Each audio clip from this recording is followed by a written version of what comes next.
Физиката пренася това положение като общо за всички ипостаси и въипостасените в тях природи, както безкрайната, така и крайната. Тук трябва да се отчете акцента, слаган върху значимостта на тялото. Различно от платонизма и платонизиращите философии, като Августин или Декарт, тялото се слага на много високо място. Тялото е едно с душата и е пронизано от всички енергии, присъщи на ипостасата, нещо повече. Той е съдържателя и координатора на ипостасните енергии, медиатора между всички енергии, присъщи на ипостасата, излъчвани или усвоявани от него. И то ги излъчва навън. Концептът перихореза обхваща в контекста на ипостас и хексис голямо число позиции, централни за ANT, Actor Network Theory. Той, например, релативира опозицията вътрешно-външно и прави възможен преход от говоренето за Actors към мисленето за Attachments. В същото време задължава дейците да не бъдат мислени като манипулирани независимо от тях марионетки. Става практически невъзможно да се мисли за действие без деец, субективност без субекти, при което се гарантира определена интериорност, без тя да се реифицира. Тази перспектива релативира рязко границата между битие и имане, полагано от западните мисловни традиции. От хоризонта на концепта не само не е необходимо, но и невъзможно деецът да бъде постулиран като точка или атом. Наистина, той може да бъде мислен като източник, но не в смисъла на монадичната каузалност, а с необходимо star-like shape. Така, Actor и Actor Network биват не отричащи се, а комплементарни понятия, влизащи във взаимна допълнителност. От тук трябва да бъде разбрано понятието асиметрия, въведено от Чалъков и мен, което бе разбрано съвършено неправилно от Латур и неговите ученици. То не предполага привилегирован и онтологизиран субект на действието. Понятието е заимствано от христологичната асиметрия, формулирана от Флоровски. Ние говорим за асиметрия, следваща от взимането на инициативата във всяка конкретна ситуация, поемана в различните моменти от различни Actor Networks. Латур и неговите хора не обичат думата инициатива. В същото време той, Латур, заявява, че ANT не установява някаква абсолютна симетрия между човешки и нечовешки същества. Тя се обявява теорията само срещу някаква априорна симетрия между човешкото интенционално действие и материалния свят на каузални релации. И ние нямаме предвид такава априорност. How long can a social connection be followed without objects taking the relay? Пита Латур с емфаза. Окей. Асиметрията, за която говорим, е the taking the relay. Във всеки конкретен момент, от всяка конкретна social connection, без оглед на дееца или дееца мрежа, който takes the relay. Византийското учение за ипостас и лице дава възможност, освен това, продуктивно да се излезе от отказа на ANT да пита за вътрешните специфични ресурси на дейците в мрежата. Следва да се види, че специализирано ипостас се изказва за всяко самосъществуващо нещо, а лице само за разумното. С което заставаме пред един парадокс. Ако твърдим, че всяка ипостас излъчва енергиите, присъщи на въипостасираната природа или природия, тогава всяка ипостас е в активен енергиен обмен с останалите и е необходимо в диалогични мрежи. Обратно. Разумното същество, човек, очевидно може и да не бъде спонтанно общностно и интерактивно, съзнателно избирайки самоизолация. Има следователно някаква особена дискретност при относимостта, специфична за човешкото лице. На езика на енергийното учение това означава, че лицето е в състояние и не спонтанно да насочва, модулира, концентрира или разсейва персонално излъчваните енергии. Това е специалният начин на човека to take the relay. Подобни начини следва да се допуснат за всички ипостаси и да бъдат дирени. Иначе, степента на абстрактност в теорията ще остава висока, в скоби. Бруно Латур публикува нова книга на английски Modes of Existence, където частично се опитва да отговаря и на тези въпроси. Както се вижда, византийската среда може да решава проблеми в НТ, а и да отваря нови. Това във всеки случай е само един добър пример. Цялата тази история с НТ. Византийската философия се базира върху светоусещането и реагирането на света, характерно за културната и среда. Един от нейните фундаменти, а именно убедеността, че същността на всяко нещо остава непознаваема сама по себе си, а нейното познаване става възможно благодарение на излъчването от нея енергии, което важи както за безкрайната, така и за всички крайни същности, сам се основава на всекидневните очевидности, присъщи на тази култура. Дори самата динамика на езиците, структурирани в нея, навежда на там. Само един пример. Аз твърдя, че латинската рес не превежда безостатъчно гръцкото прагма и обратно. И не за да късам нервите на филолози. Прагма и рес са конкрета, които принципно обозначават едно и също, именно предмет, вещ. Няма друг превод на прагма и рес. Техните абстракта обаче проясняват по недвусмислен начин характера на предметите и вещите в съответния културен кръг. Реалитас изказва общността на предметите именно в тяхната субстанциална самостоятелност и взаимните отношения. Тази общност бива схващана като реалността. Абстрактума на прагма е обаче праксис. И тя изказва далеч не така разбираната реалност. Тя означава вършене, действие. Наистина по този начин се набелязват не някакви поляризиращи разлики, а тъкмо нюанси. Докато западната култура пита най-напред за нещо в неговата субстанциалност и едва след това поглежда към неговите действия, източната европейска култура установява първо действията и после пита за техния генератор. Първото познавано е динамиката на битието, чрез което се формира погледа към биващите неща. Когато към този динамизъм се начислят и принадлежните му персонализъм и екзистенциализъм, това в кавички, т.е. примата на ипостасното над природното и на съществуването над същността, не само стават обясними феномени като това, че в сравнение с западноевропейска култура, определима като култура на правилата, източноевропейската позволява да се схваща като култура на изключенията, но и серия от социални жестове и типове поведение, към чиято динамика днешното европейско мислене в неговата цялост проявява неслучайен интерес. Ще си послужа отново с пример. Днес все по-актуална за Запада става темата за междурелигиозния диалог. Доминиращата западна нагласа тълкува публичността като територия на дискурса, където се конкурират различни нормативни позиции. Това бива гледано като валидно и за сферата на религиозното. Погледа се форматира от постулати, разработени напоследък, последните 15 години, от Юрген Хабермас и Хосе Казанова, въз основа на които се устоява една deprivatization of religion и се включва визията за public religions.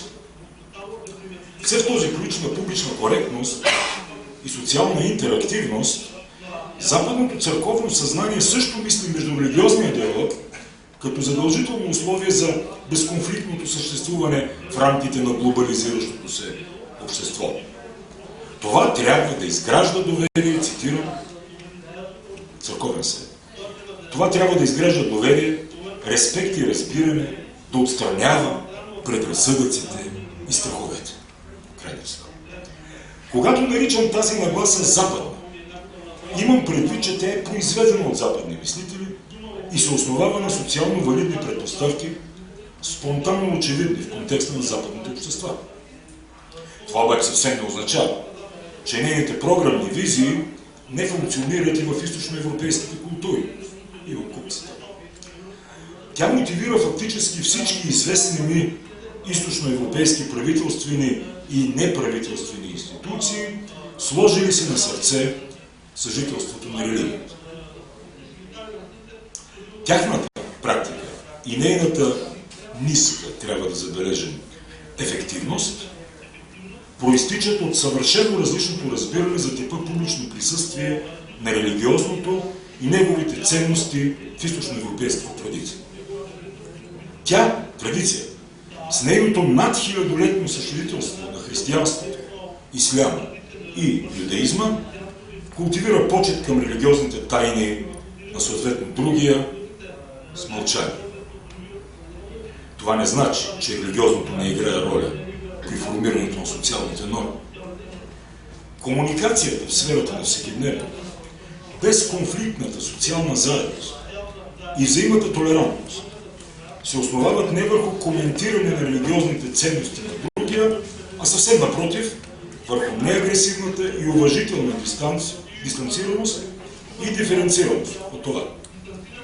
Базата, над която може да бъде изграждана такава публичност на солидарност, е не комуникацията, а тъкмо липсата на комуникация относно духовното ядро на другия. Мълчанието, отказа от санкция спрямо неговото духовно, сакрално, съкровено. Съседите, християни и мюсюлмани, постоянно ще си даряват взаимно великденски яйца и баклава, без обаче да разпитват за дълбинно религиозния смисъл, чието знаци са тези празнично-ритуални ястия. Напористи интерес и критичните опити за разбиране отстрани на мистериалното съдържание биха, напротив, разбудили агресивността на другия, както всъщност показват и малкото византийски текстове, коментиращи ислям. Самият тип на дебата демонстрира липсата на воля за водене на позитивен диалог, да не говорим за постигане на разбиране или респект относно верските основания на други. Това е Византия. Християнските автори се стремят единствено да потвърдят правото на верското си учение, и то изключително в областта на икономийното, при което да изведат съответните доказателства за опустошителните следствия от чуждото вероучение в областта на общественото и етическото. Конституирането на социалните норми в този културен кръг не допуска в себе си преки рефлекси от богословието в неговия същински смисъл и системно възпрепятства интервенирането на преки влияния от страна на същински мистичното и опита от него.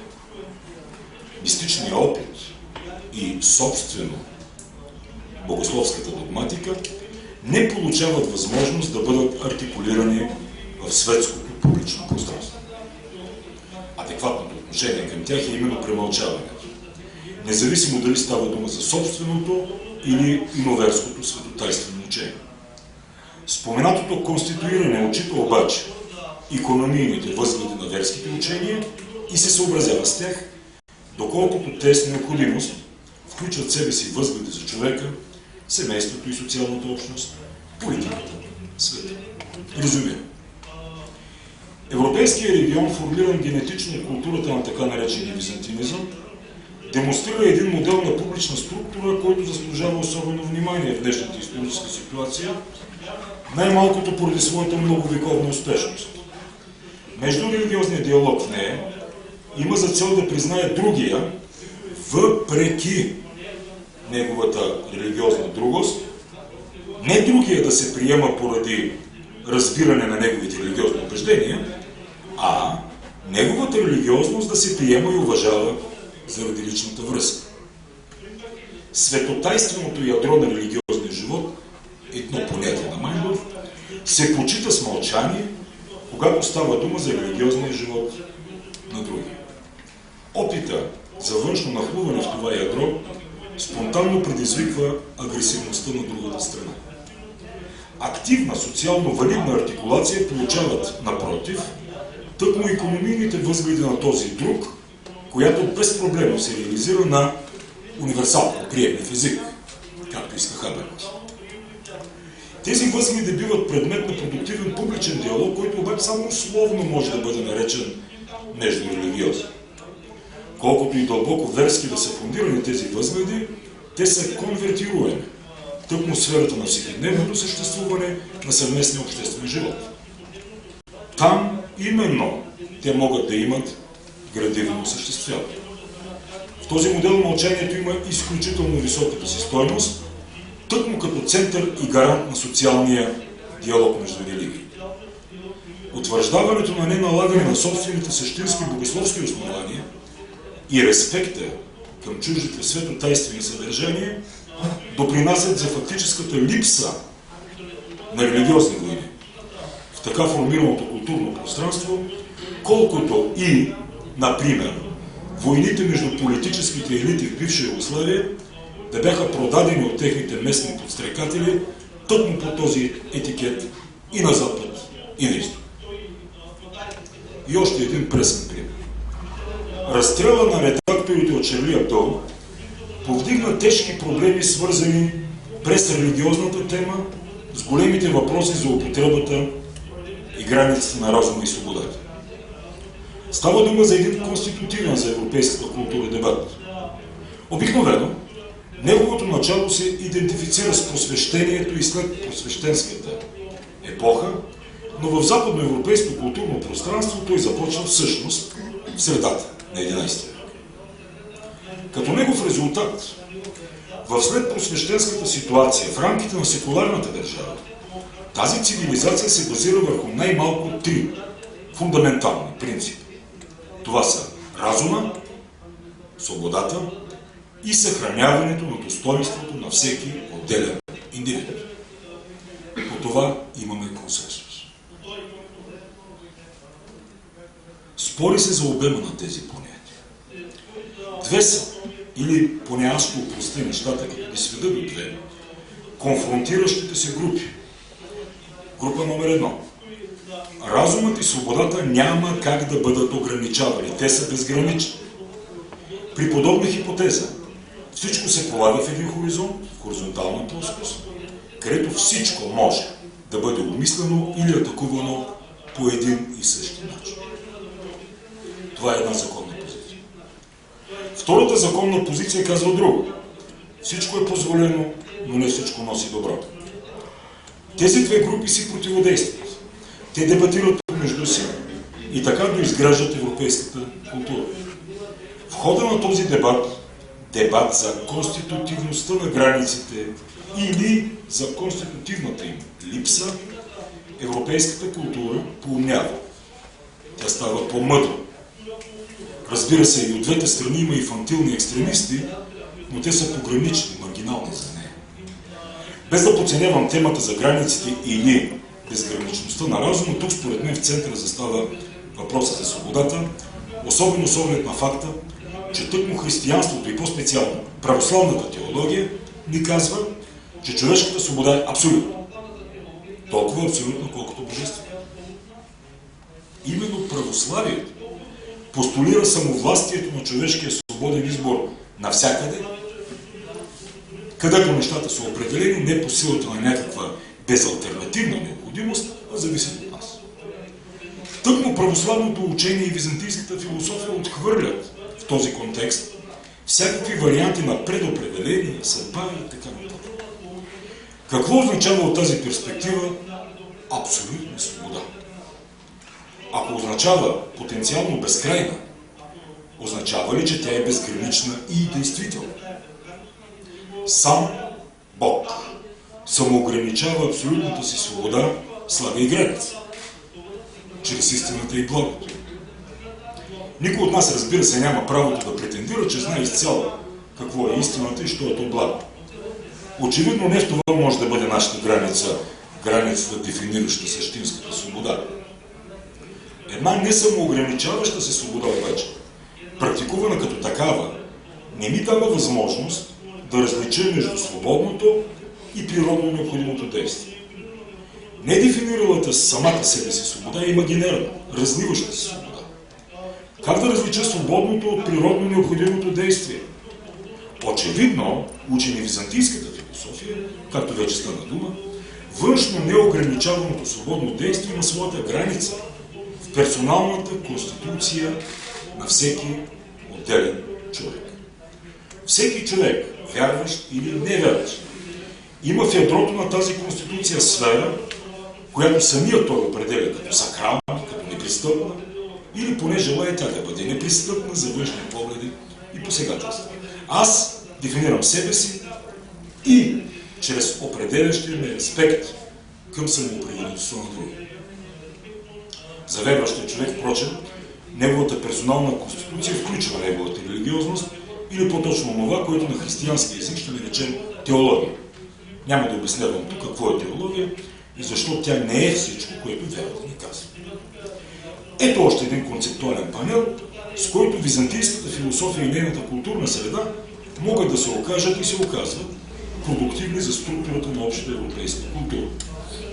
Казусът Шарли Ебдо ни даде трагичен повод, драматичен шанс да подхванем дебата по-интензивно и на по-високи нива, но това не стана.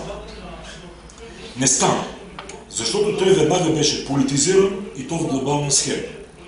От една страна от европейските и не само европейски политически лидери, които се строиха в парижкия поход, от друга страна от страховитите действия в някои ислямски страни, където бяха изгорени десетки християнски църкви и избити стотици хора, защото са християни. Започнаха митинги срещу Шарли Ебдо в ислямския свят. Все едно, че списанието се е появило вчера.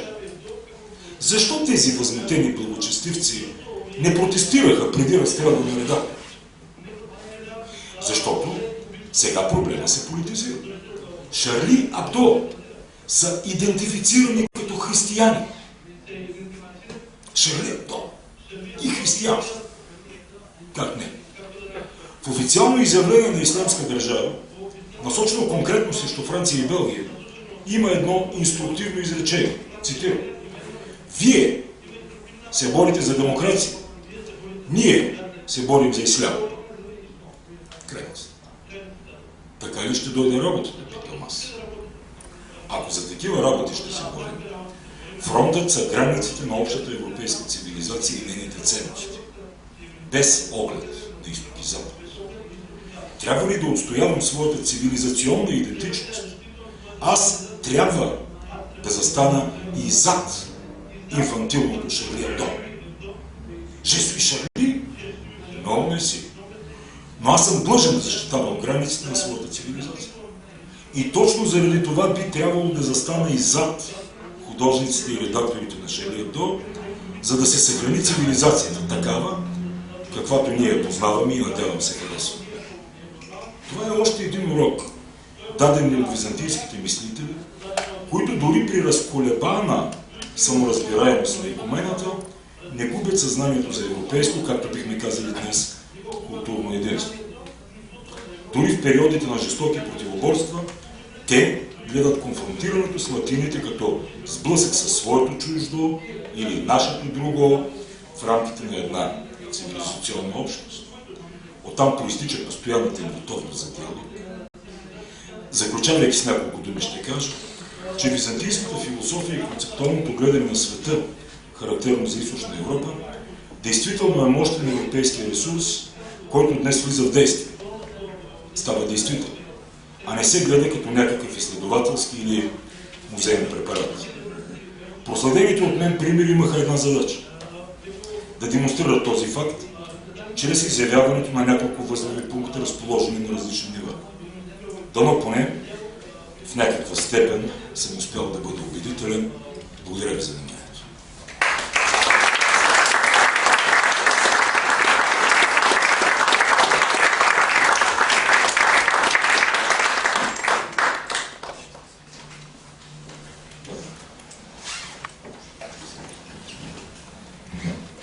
Професор Каприя, ви благодарам от все сърце. Без да дължиме много, го отваряме подиумът за дискусия. Поведайте. Како смесва микрофонът? имате. Поведете. Добър ден, Иве.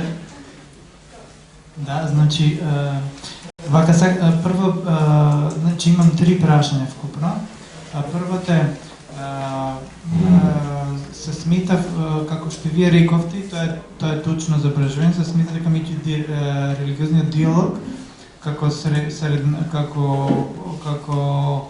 зародиш од византиската култура, произлегува од оној западен културен пресед, а не толку од источен. Мислам дека таа најмногу се подведа заради присуството на рицарските или авантуристичките романи кои што нели се случуваат во некои источни екзотични земји. Меѓутоа, дали мислите, ова е прашањето, дали мислите дека ова би требало да се возобнови, да се ревидира, бидејќи има многу примери, може би многу се исклучоци, но сепак се многу. Како да речеме романот за Аријан, кој што станува збор за прв роман за меѓурелигиозна љубовна приказна нели измеѓу муслиман и христијанка. Второто прашање, зошто токму оно, бидејќи Аристотел е нели законот материјалист и според мене претежно византиската филозофија се базира на Платон, многу помалку на Аристотел.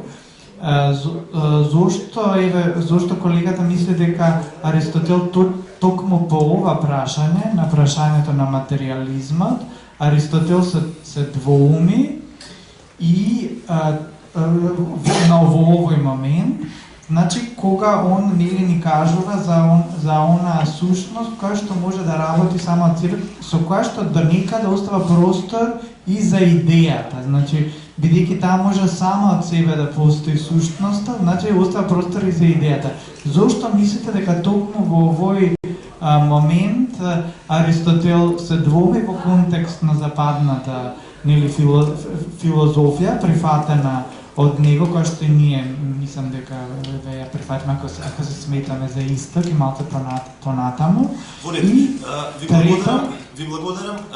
Ќе ве замолам да оставите на две прашања и после доколку има време да го поставиме третото прашање, бидејќи видов и други раце кренати. Да, еве само трето, значи за рационалниот прагматизам сакам да прашам, дали мисли дека чекайте, дозволете да докажам како ве тоа. Па не јас кога почнам да зборам, не беше кажам дека има две прашања. Секако поведете. Значи само сакам да кажам, дали чисто лично, дали по однос на вие две прашања, дали колегата мисли дека можеби во византиската филозофија се наоѓа можеби зародишот, точно по однос на вие претходните две прашања што ги поставив, зародишот на рационалниот и се присутен рационален прагматизам кој што сега постои во светот и претежно во Западна Европа, меѓутоа е значи главен елемент на глобализацијата. Благодарам.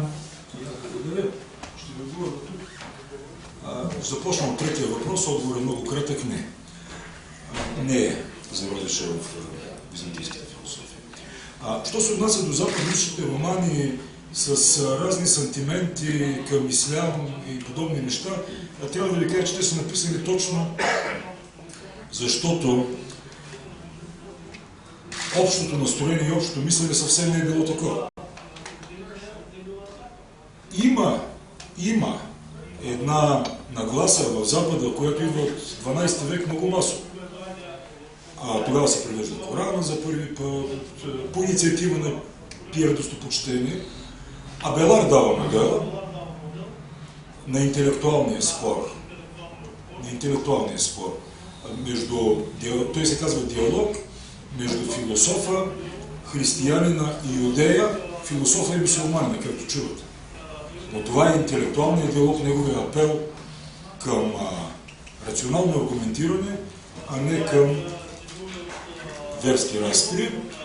Е една идея, която по-нататък, в ситуацията, която аз обсъждам, в ситуацията на 20 и 21 век, се отива още по-нагоре и вече се изисква не просто интелектуално, а тотален диалог, тотално откриване на базисните дори верски учения който според мен нито на Запад води до нещо хубаво, нито никъде.